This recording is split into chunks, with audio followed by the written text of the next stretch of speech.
Well, it is 7:10 on a Saturday morning. Helena and Leo, the Chihuahua, are both asleep in the flat, and I am off for a quick little run. Truthfully, something I never do these days. I've not been on a run in a long time, but I was due a gym session today, but I'm playing some golf this afternoon, and therefore I don't hit the gym because I don't want it to affect my golf swing. So we're going to get some little miles in this morning.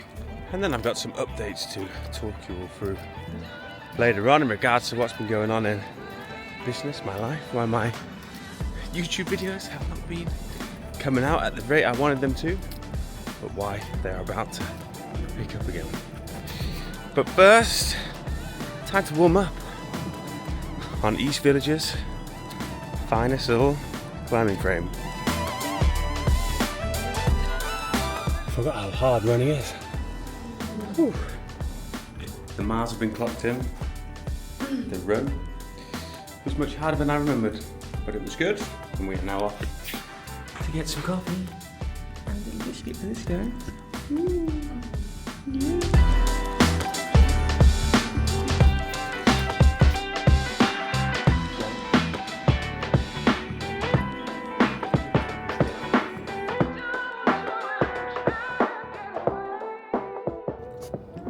So, ladies and gentlemen, for those who don't know me, my name is Elliot, and I wanted to record a little video to give a bit of an update on my situation. It's been a while since I posted on YouTube, and there has been very good reason for that. And so, I mean, the too long didn't read is that for the last 5 years I've been running an agency. I've now officially sold that agency, and I've joined a company called Entrepreneur Circle as their chief marketing officer, and all of my focus is now on growing that business. So that's the too long didn't read. Now I'll give you a little breakdown of the journey in detail, explain the key things that have happened, what I've learned, and I guess the rationale and reasoning behind my decision. So let's get into it. I'm currently 28, about to turn 29 literally in about a week. And when I left university, which was many years ago now, I had no idea what I wanted to do with myself. I had taken a bit of an interest in marketing. I did business management at Leeds University. It was good fun, had a very good time, but I did not really have a clue what I wanted to do with myself. No real sense of purpose. And so I took a liking to marketing and thought, you know what, let's give this marketing malarkey a go. And I'm from a little place called Solihull, which is just south of Birmingham. And when I was at university, pretty much all of my friends who I met there lived down in London, and I had a real itch for the big city life. And so I thought, okay, we'll go graduate from uni, let's see if I can get a marketing role based down in London. And that's what I did. I managed to get a job at an agency called M&C Saatchi Performance, which were one of the largest independent advertising agencies in the whole world. And I got stuck in. I was a lowly, I think, assistant biddable media executive was my official job title. My salary was £21,000, and I moved from university down to London in a little flat with a couple of my mates. And it was all very exciting, and I got stuck in. And what M&C Saatchi Performance did, and what the biddable media team did, was run Facebook and Google Ads, these biddable media platforms as they were kind of once called. No one really calls them those anymore. But my job was to basically look after Facebook ads for Audible initially, the big audiobook company. Because this company, M&C Saatchi, really nice model, had about 110 employees in the UK office at the time when I was there, and they only had about 7 or 8 clients. So every single client had about 10 or 11 staff that worked pretty much purely just on that client. And as a result, it was an agency experience where we went really, really deep because we could afford to spend loads and loads of time on each individual client. And I really liked that. And that's relevant for when I started my little agency journey. Now, when I was there, I was there for about 2.5 years in the end. I had a really awesome set of managers whilst I was there. Shout out to Nikki and Faye and Sanjeet and Emma and those guys, if you ever watch this. But I was very lucky. I had some fantastic managers, and I learned an absolute ton. And when it comes to learning something like Facebook ads or just like advertising in general. It was a real, privilege to be able to do it in that big agency setting, because these guys, Audible, spending millions of pounds every single month, £3 or £4 million a month on advertising, and so it's very high level stuff, and so that forced me to pick up this stuff very quickly, but be exposed to effective marketing at a very big scale. And I had a good time there. Was working my way up the ladder, got a couple of promotions, but then COVID hit, we got plunged into lockdown. I moved out of my little flat in London and went back to my mum and dad's house. And during COVID, it was a bit of a seminal time for me, because when I was working and living in London, I got very much stuck in what I would describe as the British kind of culture, which, don't get me wrong, big up Britain, but we have a very serious drinking culture.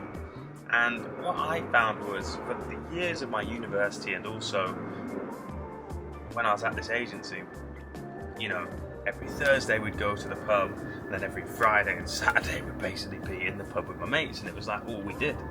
And as a result, Sunday, really Monday and Tuesday, I was always fucking hungover. And as a result, it didn't stop me from performing pretty well in my job, but it very much inhibited the level of additional discretionary effort I could deploy into my career and self-development and getting better, but also just clouds your judgment, because all of the free time I had was spent basically getting pissed in the pub with my mates.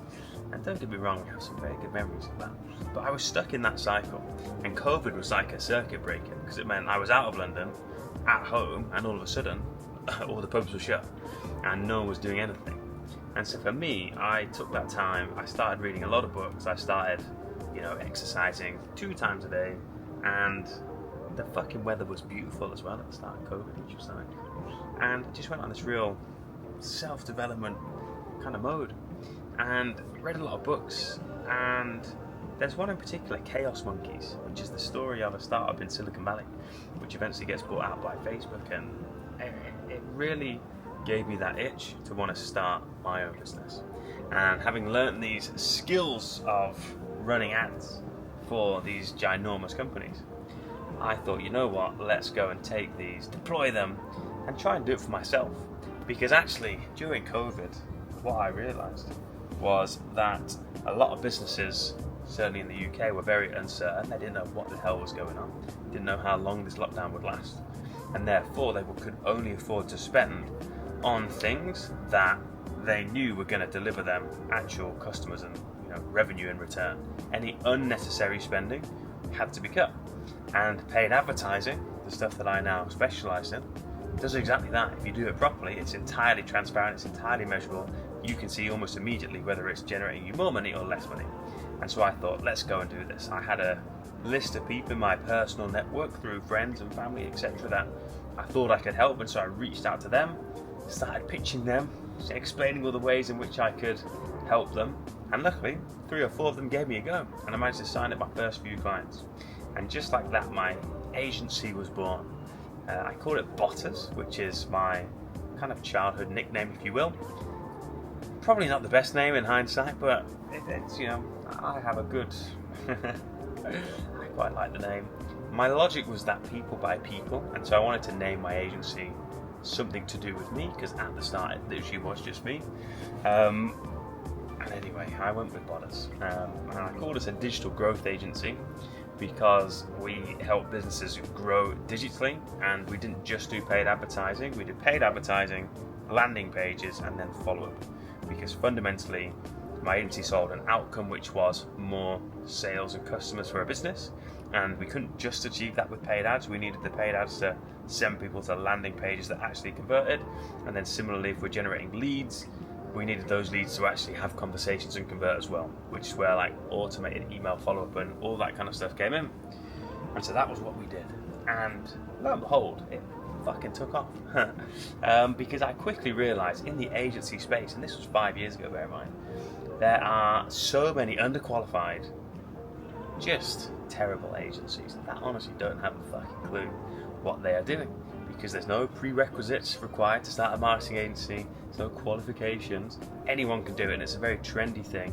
And as you know, there's all sorts of people online shilling courses on how to start an agency, and most people are pretty bad when it comes to fulfilling. And so pretty much every person I knew that had a business had tried a marketing agency of sorts before and got burnt and had a very bad experience. And so luckily for me, I knew the craft very well and was actually very good at it, and I was able to get people the results that I promised. And as a result, I became this kind of rare thing, an agency that was actually getting people results. And that just caught on like wildfire. And so we started getting referrals left, right and centre. And lo and behold, after 2 months I got a virtual assistant, and then 3 months in we made our first hire, and then it was another 2 months before we hired again, and then the whole thing just started to build and build and build.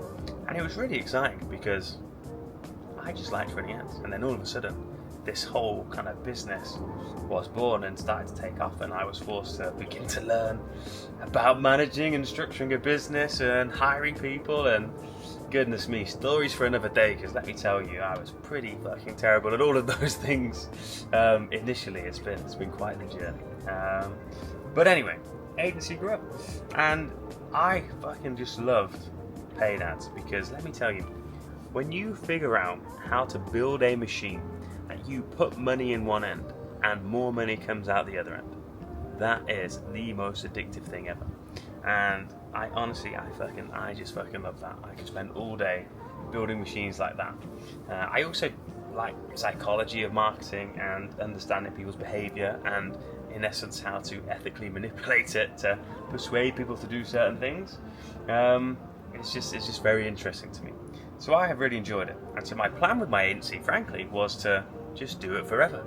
And I never had any grand plans of selling it or whatever. I just thought I'd love to build a nice business. I mean, my financial goals in my first year were to make £24,000, because that was basically the salary I was on. And I figured, well, if I'm the first year running this agency, I can do that, then I'm winning. I'm absolutely winning here. Lo and behold, we did that within about 6 weeks, which absolutely blew my mind. And it was awesome. Now, as the business grew, we grew, at our peak, we were about 15 team members, and then a couple of external agencies and freelancers to help us out with our service, but we had about 15 full-time staff on payroll. And it was a really kind of nice level, to be honest, because again, for me, my passion, rightfully or wrongly, has always been actually doing marketing and doing paid ads, rather than actually like the business building stuff of hiring and building teams and all of the more traditional kind of CEO stuff. And so we always had very controlled growth. And if we looked at the growth of my agency revenue for the last 5 years, it is just this extremely steady incline up. There were no real peaks and pits. It was just very, very steady, because we never really cranked the growth. My belief with the agency was that if we, above everything, just deliver an amazing service, then we'll always have a great business.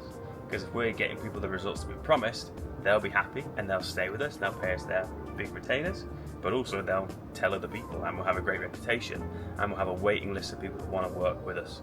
So I put all of my effort and all of my team's effort into delivering great results. And we actually never really tried to push building our own crazy client acquisition systems and all that kind of stuff. And so, and that kind of worked for us, to be honest, which is a very different way people approach the business. But I just figured, look, if we just fucking do a great job, then we will just always have a good business. And that is very true. And so we grew and grew and grew. At our peak, we're doing about £120,000 per month through the agency, which was awesome. And again, that was always very consistent. But then things started to change in my mind about 2 years ago, when artificial intelligence really burst onto the scene. And so AI, I've got all sorts of videos talking about AI. We use AI a lot, and I'm a big fan of AI. And I did a speech to a bunch of agency owners at a very fancy venue in London a few months ago, talking about how we were looking at using AI in our business to completely radicalize the whole agency model. because artificial intelligence is a very powerful force of leverage. It's a way in which we can get more out of what we're doing without really any incremental resource.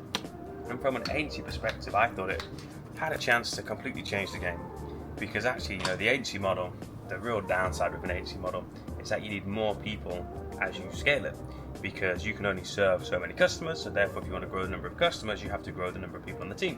Whereas if we use AI, all of a sudden actually the same group of staff can now look after 2 times, 3 times, 4 times the amount of customers, and you've got the same cost base. And so every incremental customer that you're able to bring on for that same cost base basically is like all profit, it all flows to the bottom line. So you can take an agency and actually turn it ridiculously profitable if you can deliver these efficiency gains by arming your people with AI. And so I was very excited about all of that. And we started to do that, and we integrated AI a lot, and it really did radicalize the way we did a lot of stuff, and it was awesome. However, the niggling fact that AI was here and on the scene continued to kind of not affect me, but it played on my mind for many, many months. Because actually, I kept thinking, with artificial intelligence, with the internet, with social media, and the level of attention and awareness that you can now get through posting content online and pushing content in front of people, it felt like we'd entered this new era, this new age economy, this kind of age of infinite leverage, where anyone in the world can get access to almost any piece of information instantly thanks to artificial intelligence. We've got all these social media platforms. Yet the agency model, where we hire a bunch of people to deliver this service, is very old school. It's very non-leveraged, because even if we're arming those people with a bunch of AI, fundamentally we're still reliant on the people. And this started to irk me. I was like, I want to have something, a business that I can go out there and deploy all of this epic marketing stuff that I know and do, and actually sell loads of units of it and not have to worry about endlessly hiring in order to catch up with the fulfillment. And that just started to irk me. It felt like I was hanging on to this very old school business model as we passed into this new age economy. And so I thought about this. And so the first thing I then did was think, okay, well, one of the most scalable things you can do is sell a kind of digital product. And so I had an idea to go, okay, instead of our done for you agency service where we charge a flat retainer, let's dip our kind of toes in the water here. Because at the time I'd just finished doing an 8-week series of workshops with a client based out of the US, and I was teaching their community of holistic health nutritionists kind of like the 8 steps to building a profitable client acquisition engine, from understanding your numbers and economics to your ideal customer to your actual offer to building out your landing pages and your ads, and we went through the whole thing. And so I basically had created the foundations of a program that taught people our particular methodology and way of building these growth engines or marketing funnels, whatever you want to call them. And so I was like, okay, let's take this, let's repackage it up, and let's see if we can sell our very own kind of first digital product. And so we called it the Hypergrowth Accelerator, and we pitched it very much as a kind of done with you experience, because whilst a big part of it was delivered through, it was a school platform, and we have a lot of content that obviously explains what's going on, but then we built it out so we have loads of AI prompts that actually help you produce and execute every single step, because obviously the number one challenge with any kind of info is that people can shoot but don't actually execute, and we wanted to tackle that by, number one, giving you prompts to do the execution, but then number two, actually you'd join a private Slack and you'd have a one-on-one with me, and I'd kind of hold you accountable, and we'd work through building your growth engine in steps as well. And so we built that offer and we priced it. It was a 9k offer, and we went out to my email list, which is only about 3,500 people, and we sent some emails, and lo and behold, we sold quite a lot of them. I think we sold about 30, and so all of a sudden, in a relatively short period of time, we were able to bank several hundred grand from this product, which was basically entirely margin at this point because we ran no ads. It was all from my newsletter, and the fulfillment of it was much easier because now actually it was literally just me giving people some feedback and helping them through this program. And so I was like, damn, that is fucking awesome. And was my first kind of taste of moving away from this agency model. And so then we get to kind of the end of 2024 on this story. So we've had that success with Hypergrowth Accelerator, and I am in Las Vegas with my brother and my father, who both run a company called Entrepreneur Circle. And so Entrepreneur Circle, very big business, it's an 8-figure business based in Solihull, and they help small businesses grow through providing all sorts of tools, training, coaching, marketing, events, all sorts of kind of education-based stuff. Very cool business. And we were out there because we'd both signed up for one of Alex Hormozi's workshops over at acquisition.com HQ, and we went and had a good time. And so my father, he founded the business, and he's been the kind of CEO, if you will, for many, many years, grown it to the point where it is now, where, as I said, it's an 8-figure business, 69 full-time team members. And my brother, he's been in the business for over 10 years. He started as a lowly intern and has worked his way up, and just before Christmas he got promoted to the managing director, whereas previously he was the head of marketing, but now he was the managing director, and all was well and good. And so whilst we were there at this workshop, my brother actually brought up the fact that they now faced a bit of a marketing constraint in their business, because he was head of marketing, and his kind of second in command, a woman called Claire, she was also on maternity leave, which was very good for her, but there was this huge marketing gap now in the Entrepreneur Circle business, and they have very big plans. We're on a massive steep growth trajectory, and they floated the idea, we're going to have to fill this resource somehow. What if we were to acquire your agency and bring in you and your team, who have been running our ads for the last 5 years, effectively as our new in-house marketing team, so that we can not only fill that constraint but actually supercharge it and build out this business to have a humongous marketing division so that we can grow and spread our message. And I thought that was very interesting. And so the conversation didn't go very far. It was a very short conversation. I said, yeah, I'm open to a conversation there. And we kind of parked it then. Then it was Christmas, we came back, nothing happened for many, many weeks. And then in February, I went up to visit Entrepreneur Circle with a few of my team members for one of our quarterly reviews that we would do with all of our clients. And whilst I was there, after the meeting, I went for a walk with the managing director, Cameron, and that was when he brought it up again, the idea of potentially acquiring the agency. And so again, we began to have a conversation walking around the business park at the time, and I agreed it was something I was open to exploring. And so what then kind of followed was many, many Sundays spent on Zoom with Cameron in intense negotiations. I had all of my terms for what would make an acceptable acquisition, and fundamentally we needed to produce a model of the business that would be able to deliver on them, and that obviously had to fit all of their terms as well, and it all had to be perfectly aligned. And so we had quite a lot of back and forth on Zoom, and then eventually we agreed to do it. We agreed the heads of terms.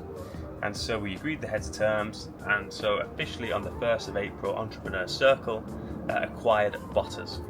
And the purpose of the acquisition was not to necessarily acquire the revenue stream of the agency, but instead to acquire the resource. And now myself and all of my team members that came across are focused on growing Entrepreneur Circle, and we're in essence their in-house marketing team. So it was pretty crazy, to be honest. It was a pretty intense experience. As with any acquisition, we did lose a couple of key people that we wanted to keep, but the big change in direction, and especially location, because my agency was based out of a nice little office in London, and we moved up to Solihull, where the Entrepreneur Circle office is. Obviously we lost a few people, so that was a shame, but we obviously did expect it. The whole process was fine. It was a bit stressful. I very mistakenly had 3 back-to-back trips in April after I announced it to my team, And so that was the period where we were doing all of the contract switching, and so there was lots of back and forth there, and that was quite stressful to be away for. And in hindsight, that was a big mistake on my part. I should have done it at a time where I was actually there, so I could have been on the ground and controlled the conversations and been there with everyone. But rest assured, we got through it, and it's been the exciting start of a new chapter. And so, not only did it kind of come at the right time, but I guess the question is, okay, why did I do this? Why, if I was running this agency and growing this agency and having this success, why would I want to all of a sudden sell the agency and kind of switch into working with Entrepreneur Circle now? That is the very big question. And so, fundamentally, there's quite a few reasons that made this align to me. And me and my partner Helena, this was one of the biggest decisions that we've ever made, because we built our life down here in London, and now we're in essence moving back to Solihull and building our life there. And so we put a lot of thought into it. And so here's kind of some of the main reasons. Number one was moving to a business with significantly higher leverage, because the agency model, as I said, is fantastic. I love it, but not very high leverage. I don't get my thrills from necessarily building and hiring massive teams, and so the idea of achieving a lot of my financial goals through the vehicle of an agency was not really a journey I wanted to go on. I wanted to go on a journey that involved significantly more leverage, and online education and community is a big high leverage area that I'm very bought into, and therefore I felt like that was a smart opportunity vehicle switch. Because sometimes, you got to check yourself, and you got to think, okay, what is it I want to achieve? What are my actual goals? And then, is this thing I'm currently doing the right vehicle to get me to those goals? Because for a lot of people, it really ain't. And I still work with loads of businesses, and some people's businesses are very bad vehicles. And so for me, I saw this as a prime vehicle switch. Now, one of the other reasons is, I had some success with my initial kind of e-learning online education company. Like I said, we did that launch and sold 30 odd units and brought in a big dump of cash, and that was great. But we were still quite under-resourced, and whilst we could have put a lot of time into growing that and so on and so forth, actually joining Entrepreneur Circle, there's like 69 team members and lots of resource and big marketing budget, and all of a sudden we can use that resource and deploy it and build that thing much better, much quicker, much smoother. So it was a way in which we could kind of fast track a lot of time, effort and energy and use all that fantastic resource. Thirdly, a big one was the people. So as I said, Entrepreneur Circle, 69 staff members I believe, and a lot of really flipping smart people, really smart people. And so the idea of being able to surround myself with all of these very smart people and collaborate with them and work with them was very exciting, because again, who you spend time with matters, and when you spend pretty much all your time working, like I do, you want to work with fucking switched on people, and so that was very attractive to me.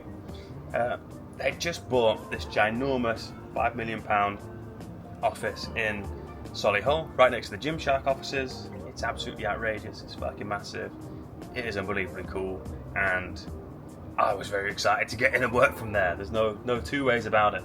I thought that would be very cool. Another big reason for me was legacy, because like I said, Entrepreneur Circle, whilst this big business, whilst they were just one of my clients, I have a family investment there. My father founded the business, my brother is the managing director, and especially as my father matures to his age, even though he's got plenty of years left, the idea of being able to come in, have a big impact, and fundamentally kind of cement the legacy of the business was also a big driver for me as well. I'm not going to pretend that it wasn't. That was something that I feel very aligned with and very inspired by.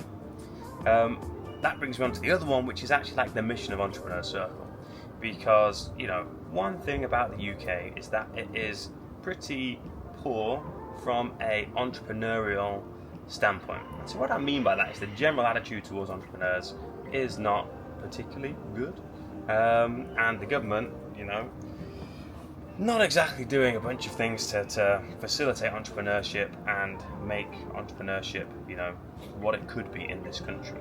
I mean, you've all seen the videos of people moving to Dubai and talking about all the different reasons they should live somewhere else, and that's totally fine. I get that. Now, I definitely do feel a sense of debt to the UK, this country that has given me all of this opportunity in my life, and so I definitely don't want to see it go down the pan. And Entrepreneur Circle, you know, it has thousands of members within its core kind of business, and especially with it buying this ginormous new HQ, it's really planting a flag in UK businesses and UK entrepreneurship, and it's properly having a real meaningful impact. Because the whole reason I started my agency was like, during COVID, all these businesses were getting absolutely fucked, and they didn't know what to do, and I had a skill set that could help them. And not only did I enjoy doing that and getting the results, but it's really, really meaningful work when you work with actual cool businesses doing meaningful things and you help them get customers, which is just like the hardest thing when it comes to running a business. I think that's very meaningful anyway. And so to do that at scale, share all this knowledge and help other businesses grow and have a massive impact on the UK economy in general is something I'm all in for. I think that is a wicked vision. Not only that, back to the whole new age economy, the age of infinite leverage, Entrepreneur Circle ticks a bunch of boxes for me because number one, they have a whole software called Genie AI, which again is about as high leverage business unit as you can get, so I fucking love that. But number two, again, in this age of digitization, I think we're going to see an increasing premium on in-person experiences. And by having this huge HQ, by having a business centered around community, as AI and digitization continues, I think we are about as shielded as we can possibly get. Because not only are we embracing AI and what we do and have literally an AI-powered software that we sell to people to enable our members to benefit from AI, but we are centered around the community, and we have a massive HQ, and we put on all these events throughout the year where we bring everyone together in real life. And I can only see that getting more and more important as time goes on. So I feel very secure, and that aligns with all of my internal theses about the economy and all that stuff as we move forward. Of course, you know, I'm not gonna lie, the deal was a good deal. It was a very good deal, so I'm not going to go into the details of what exactly the deal was, but of course the deal was good, and so happy days. That was obviously a big reason as well. I wanted to leave London, so I'm in London at the moment. I'm in Stratford, which holds a special place in my heart because I've been in Stratford for the last, basically 4 years, and I'm able to live in like probably one of the nicest flats in London. It's on the 38th floor of the Stratford Hotel. I'm on the winter terrace garden now. You can see the entire view of London. It's fucking awesome, and I absolutely love it here. However, London is hectic, and London is also, I don't want to say it's dangerous, even though it kind of is, but the amount of flipping phone robbings I have seen, it's happened in front of me 6-7 times, and my girlfriend, it's happened to her twice, nearly 3 times. And so that's annoying because I don't feel that safe around here. But worse, you know, not about me. So I will do some Muay Thai training and, you know, make myself able to defend. However, you know, my girlfriend, we've got a little tiny chihuahua as well. I feel uneasy when they are out and about and I'm not there because of all the stuff I have seen and witnessed over my time. And so that sucks, and so I want to get out for that reason. Also, it's just fucking busy, and whilst I live in an absolutely outrageously nice flat, we still don't have a garden, and I would love to have a garden, and I would love to have some peace, because if there's one thing I have learnt over the last 5 years of basically being caffeinated, nicotinated, and just like overstimulated, consuming content and working 24/7, is like peace is the ultimate goal. Peace of mind is so beautiful, and I want to, you know, I feel like I've had an amazing time in the city. I love London. I recommend it for all young people. Get yourself into London. It's fast-paced. Opportunities are everywhere. It forces you to grow and develop and like do stuff. So no better place to be for anyone in the UK, I think, starting a business when you're quite young. But for me, for now, I'm entering the next phase of my life. I want to build a really amazing life with my beautiful girlfriend and my little chihuahua, and get a few more chihuahuas and get some epic kids on the way. and I want some space and some peace of mind. I want to be able to relax, I want to lower my cortisol levels, and have a good time. So that's another big reason as well. This was an opportunity for us to basically get that done and begin our process of moving out of London. So there we have it. That's a whistle-stop journey, whistle-stop tour I should say, of the journey so far. This was pretty unscripted, as you can tell. I've just sat down and recorded this. What's next is that you are going to see some pretty epic stuff. Because one of the beautiful things about this is that my time now is spent doing what I am best at and fucking love, and that is marketing, hardcore performance marketing.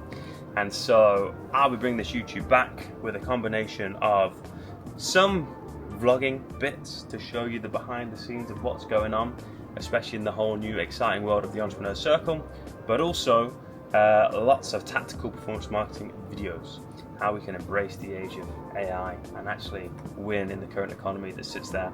All of the crazy stuff we're now exploring. There'll be some sales stuff in there as well, and I can't wait. I'm feeling good. I'm feeling very good. It's taken me a long time to make this video because actually this whole acquisition, and it was a real big identity change for me, because for 5 years I've been running this agency called Botters, and that has just been like my sole purpose, and I have basically done nothing else other than work and grow that agency. And I sacrificed a lot of hanging out with friends and lost touch with many friends and all sorts of things in aid of that journey. And so when it kind of came to an end, whilst it was exciting, it was actually like so stressful. And I think I experienced burnout for the first time. And it was tough. It was tough. It took me a good few months to get back to feeling myself. And I think a big part of that, when I reflected on it, was this kind of identity change, because my whole identity was like wrapped up in this business that was Botters.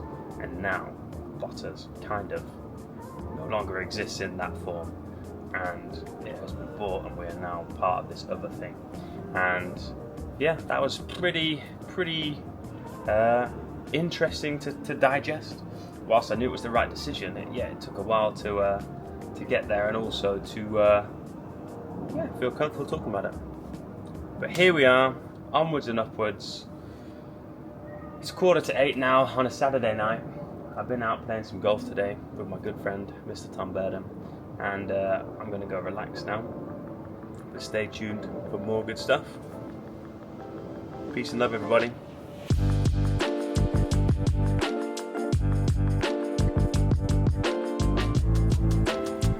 There is Helena and Leo. That's our flat. Hello. What a cutie.